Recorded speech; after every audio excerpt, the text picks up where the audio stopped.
بسم الله الرحمن الرحیم الحمد للہ والصلاة والسلام علی رسول اللہ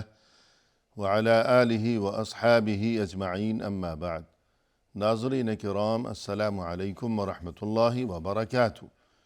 مسلمان کے شب و روز کے عنوان سے اس پروگرام کے ہمراہ ہم آپ کی خدمت میں حاضر ہیں۔ آج کی اس ملاقات میں ہمارا موضوع گفتگو ہے شفاعت، یعنی قیامت کے دن شفاعت کی جائے گی۔ شفاعت یعنی سفارش۔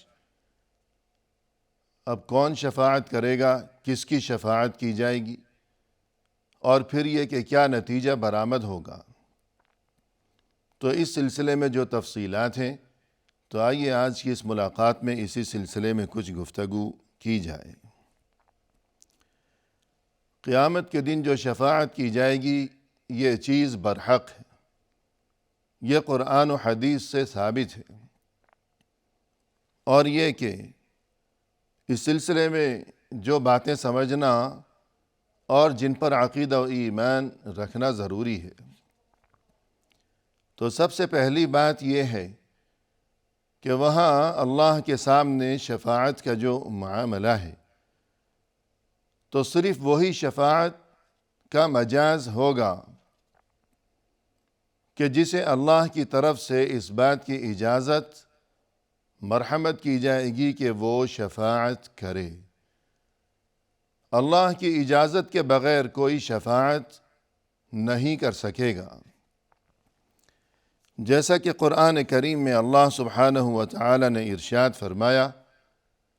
قُلْ لِلَّهِ الشَّفَاعَةُ جَمِيعًا لَهُ مُلْكُ السَّمَاوَاتِ وَالْأَرْضِ ثُمَّ إِلَيْهِ تُرْجَعُونَ۔ کہہ دیجئے کہ شفاعت تو صرف اللہ ہی کے لیے ہے، اسی کے لیے ہے آسمانوں اور زمین کی بادشاہت، اور پھر اسی کی جانب تم لوٹائے جاؤ گے۔ یعنی شفاعت تو صرف اللہ کے قبضے میں ہے، وہ جسے چاہے گا شفاعت کی اجازت عطا فرمائے گا۔ اور فرمایا قرآن کریم میں، من ذا الذی یشفع عنده الا باذنہ، کون ہے جو اللہ کے سامنے کسی کی شفاعت کر سکے مگر صرف اللہ ہی کی اجازت سے۔ یعنی جس کسی کو خود اللہ کی طرف سے اجازت دی جائے گی، وہی کسی کی شفاعت کے قابل ہوگا، ورنہ ایسی بات نہیں کہ اپنی طرف سے جو کوئی بھی چاہے وہ کسی کے بارے میں شفاعت کرنے لگے۔ تو یہ پہلی بات ہو گئی، یعنی شفاعت صرف وہی کر سکے گا قیامت کے دن اللہ کے سامنے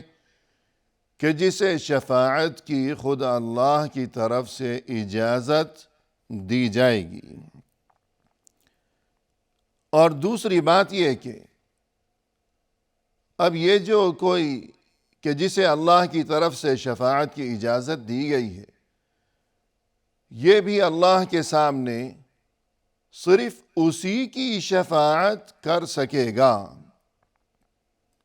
کہ جس کے بارے میں شفاعت خود اللہ کو منظور ہوگی۔ اپنی مرضی سے یہ ہر کسی کی شفاعت نہیں کر سکے گا۔ فرمایا قرآن کریم میں، وَلَا يَشْفَعُونَ إِلَّا لِمَنِ ارْتَضَىٰ، وہ نہیں شفاعت کر سکیں گے مگر صرف اسی کی کہ جس کے لیے شفاعت خود اللہ کو پسند ہوگی۔ یہ دوسری بات ہو گئی۔ پہلی بات تو یہ کہ جس کسی کو اللہ کی طرف سے شفاعت کی اجازت دی جائے گی وہی شفاعت کر سکے گا، اور دوسری بات یہ کہ جس کے بارے میں شفاعت کی اجازت دی جائے گی، تو یہ شافع یعنی شفاعت کرنے والا صرف اسی کی شفاعت کر سکے گا، کسی اور کی نہیں۔ قیامت کے دن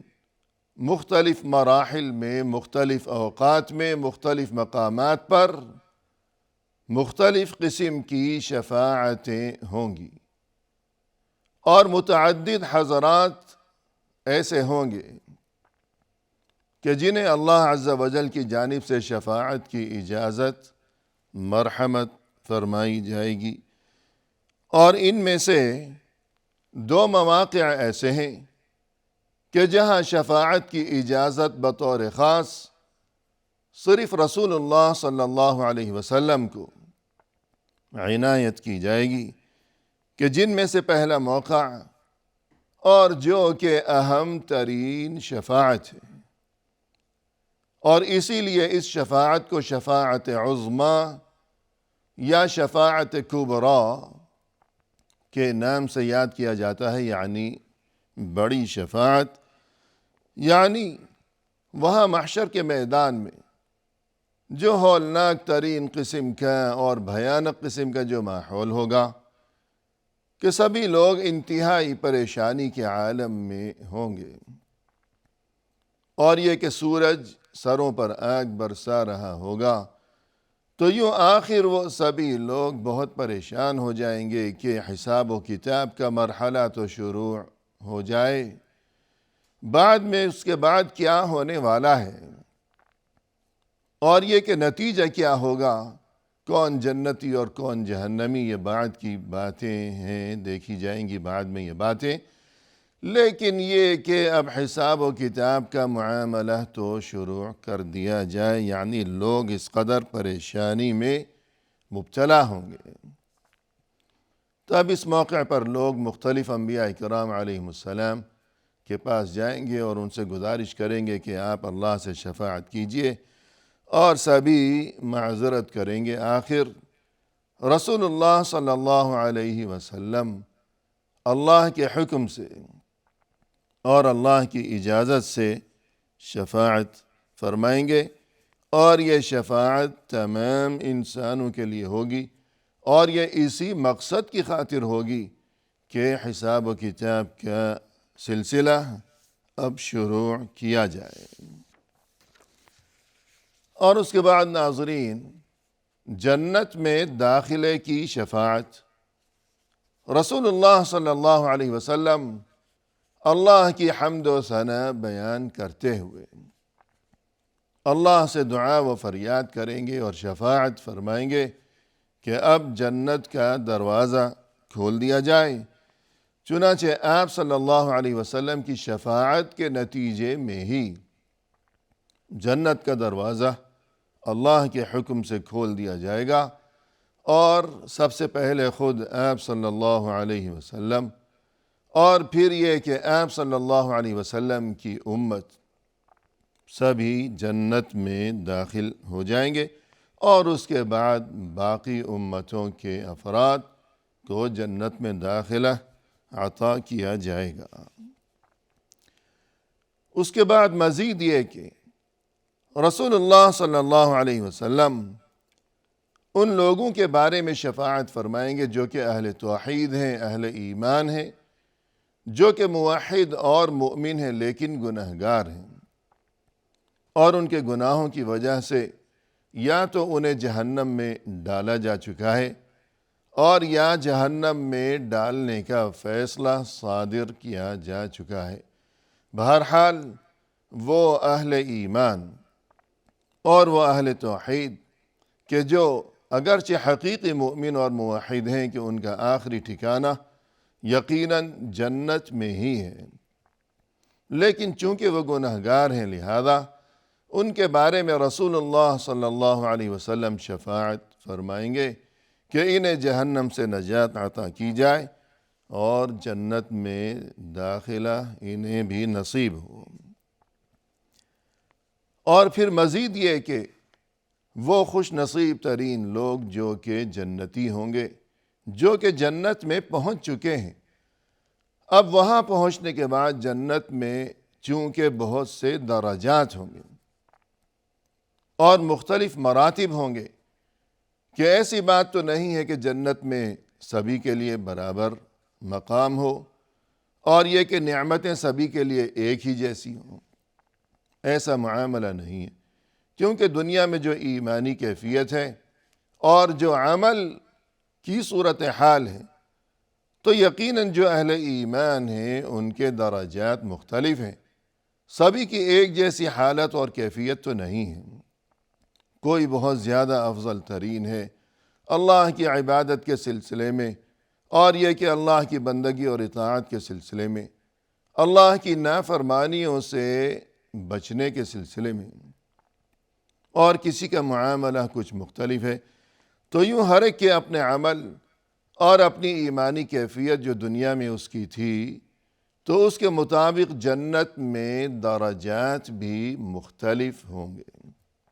وہ سبھی وہاں برابر نہیں ہوں گے۔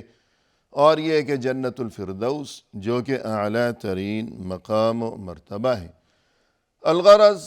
جنت میں پہنچنے کے بعد بہت سے جنتیوں کے بارے میں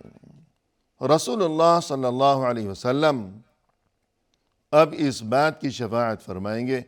کہ انہیں بلندی درجات سے نوازا جائے، یعنی جس کسی کو اس کے عمل اور ایمان کے مطابق جو درجہ دیا گیا ہے اسے ترقی دے دی جائے،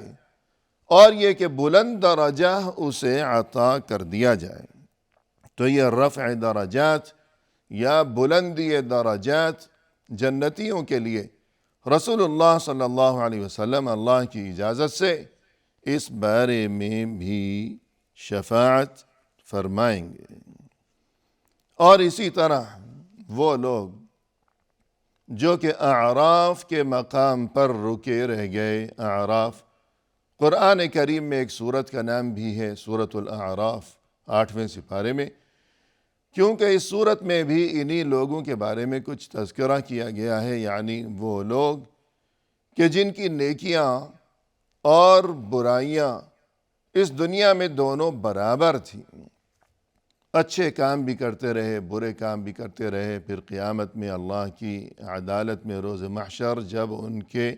اعمال کو تولا گیا، میزان میں رکھا گیا، وزن کیا گیا، تو ان کی نیکیاں اور برائیاں برابر رہیں۔ تو ان لوگوں کو اعراف نامی مقام پر رکھا جائے گا ابتدا میں، جو کہ جنت اور جہنم کے درمیان ایک مقام ہے۔ لیکن آخر رسول اللہ صلی اللہ علیہ وسلم اللہ کی اجازت سے ان کے بارے میں بھی، یعنی اعراف والوں کے لیے بھی شفاعت فرمائیں گے، تاکہ اب انہیں اعراف سے منتقل کر دیا جائے جنت میں اور وہاں کی نعمتوں میں۔ چنانچہ آپ صلی اللہ علیہ وسلم کی شفاعت کے نتیجے میں ہی ایسا ہی کیا جائے گا۔ یہ گزشتہ جو شفاعتیں ہیں، رسول اللہ صلی اللہ علیہ وسلم سب سے پہلی شفاعت یعنی شفاعت عظمیٰ، یہ آپ صلی اللہ علیہ وسلم کے ساتھ مخصوص ہے، یعنی حساب و کتاب کا سلسلہ شروع کیا جائے۔ اور دوسری شفاعت یعنی جنت کا دروازہ کھول دیا جائے، یہ بھی آپ صلی اللہ علیہ وسلم کے ساتھ مخصوص ہے کہ آپ صلی اللہ علیہ وسلم کی شفاعت کے نتیجے میں ہی جنت کا دروازہ پہلی بار کھولا جائے گا۔ اور اس کے بعد یہ جو شفاعت کی دیگر اقسام بیان کی گئی ہے، تو رسول اللہ صلی اللہ علیہ وسلم و دیگر انبیاء کرام علیہم السلام بھی اس قسم کی شفاعتیں فرمائیں گے اللہ سبحانہ و تعالیٰ کے سامنے۔ اور یہ کہ انبیاء کرام علیہم السلام کے علاوہ مزید بھی کچھ ایسی ہستیاں ہیں کہ جنہیں اللہ کی طرف سے اس دن یعنی آخرت میں یا قیامت کے دن شفاعت کی اجازت دی جائے گی، اور پھر ان کی شفاعت کو شرف قبولیت سے نوازا جائے گا۔ رسول اللہ صلی اللہ علیہ وسلم نے ایک موقع پر ارشاد فرمایا، ان من امتی من یشفع للفئام من الناس ومنهم من یشفع للقبیلہ ومنهم من یشفع للعصبہ ومنهم من یشفع للرجل حتى يدخل الجنہ۔ ترمذی میں یہ حدیث ہے اور اس کا نمبر ہے 244۔ فرمایا رسول اللہ صلی اللہ علیہ وسلم نے کہ میری امت میں ایسے لوگ بھی ہیں کہ ان میں سے کوئی تو شفاعت کرے گا لوگوں کے ایک بہت بڑے گروہ کے بارے میں کہ اسے اللہ کی طرف سے یہ اجازت مرحمت فرمائی جائے گی کہ بہت بڑی تعداد میں وہ لوگوں کی شفاعت کرے گا اللہ کے سامنے، اور پھر اس کی اس شفاعت کے نتیجے میں ان سبھی لوگوں کو جنت میں داخلہ عطا کیا جائے گا۔ اور اس کے بعد فرمایا کہ ان میں سے، یعنی میری امت میں سے، مسلمانوں میں سے کوئی ایسا بھی ہوگا کہ جو قبیلے کے لیے شفاعت کرے گا، کہ پورا قبیلہ ہے بہت بڑا، اس میں بہت سے گھرانے، بہت سے خاندان، بہت سے افراد، بہت سے لوگ، پورے قبیلے کے لیے شفاعت کرے گا۔ اور کوئی ایسا بھی ہوگا کہ جو ایک خاندان کے لیے شفاعت کرے گا، یعنی قبیلے سے کم، اور ان میں سے کوئی ایسا بھی ہوگا کہ جو صرف کسی ایک انسان کی شفاعت کرے گا۔ یعنی یہ اہل ایمان سب سے پہلے تو رسول اللہ صلی اللہ علیہ وسلم و دیگر انبیاء کرام علیہم السلام کے بارے میں ہم نے یہ تذکرہ کیا کہ وہ اللہ کے حکم سے، اللہ کی اجازت سے شفاعت فرمائیں گے، اور ان کے بعد یہ کہ جو اہل ایمان ہیں انہیں بھی اللہ کی طرف سے شفاعت کی اجازت، یعنی ان میں سے بہت سے لوگوں کو کہ جس کے بارے میں اللہ کو منظور ہوگا اسے اللہ کی طرف سے شفاعت کی اجازت عطا کی جائے گی۔ چنانچہ کوئی شفاعت کرے گا بہت زیادہ لوگوں کے بارے میں، کوئی شفاعت کر سکے گا صرف ایک قبیلے کے بارے میں، اور کوئی شفاعت کر سکے گا صرف ایک خاندان کے بارے میں، اور کوئی شفاعت کر سکے گا صرف کسی ایک انسان کے بارے میں، حتیٰ یدخل الجنہ، یہاں تک کہ یہ سبھی اہل ایمان جس کی شفاعت کریں گے وہ سبھی جنت میں داخل بھی ہو جائیں گے، یعنی ان کی شفاعت کو رد نہیں کیا جائے گا، قبول کیا جائے گا۔ جس کی یہ شفاعت کریں گے، کوئی بہت بڑے گروہ کی، کوئی پورے قبیلے کی، کوئی ایک خاندان کی، اور کوئی ایسا بھی ہوگا کہ جسے اللہ کی طرف سے صرف کسی ایک انسان کی شفاعت کی اجازت دی جائے گی۔ الغرض یہ جس کسی کی بھی شفاعت کریں گے تو اس شفاعت کو رد نہیں کیا جائے گا، قبول کیا جائے گا، اور یہ سبھی، یعنی جن کی شفاعت یہ کریں گے، وہ جنت میں داخل ہو جائیں گے۔ اس سلسلے میں ناظرین کرام مزید گفتگو لیے ہوئے انشاءاللہ آئندہ ملاقات کے موقع پر حاضر ہوں گے۔ اس وقت تک کے لیے فی امان اللہ، وآخر دعوانا ان الحمد للہ رب العالمین۔